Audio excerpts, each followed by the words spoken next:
একদিনের সফরে কলকাতায় আসছেন বিজেপি সভাপতি জেপি নাড্ডা ও কেন্দ্রীয় স্বরাষ্ট্রমন্ত্রী অমিত শাহ।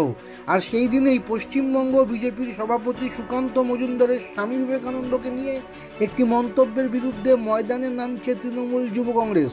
দলীয় পতাকা ও স্বামীজির ছবি ছাড়াও ফুটবল হাতে রাজ্য জুড়ে প্রতিবাদ মিছিল করে সুকান্ত ও শাহের কাছে ক্ষমা চাওয়ার দাবি তুলবেন তারা। কলকাতা উত্তর ও দক্ষিণে দুটি পৃথক মিছিল করে প্রতিবাদ জানানো হবে। শ্যামবাজার পাঁচমাথার মোড় থেকে সিমলায় স্বামীজির বাড়ি পর্যন্ত তৃণমূল যুব কংগ্রেসের একটি প্রতিবাদ মিছিল হবে।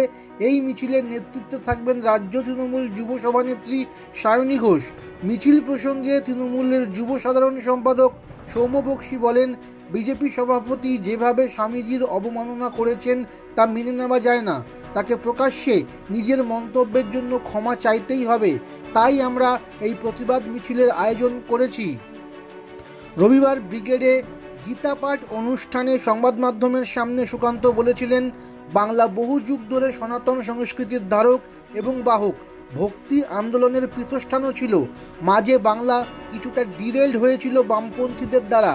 এই দেখতে পাচ্ছেন না, অল্পবিদ্যা ভয়ঙ্করী। গীতা পাঠের চেয়ে ফুটবল খেলা ভালো যারা বলেন তারা বামপন্থী প্রোডাক্ট আর কি। এখন বাংলা সঠিক পথে যাবে, আজ থেকে শুরু হচ্ছে সঠিক পথে যাওয়া।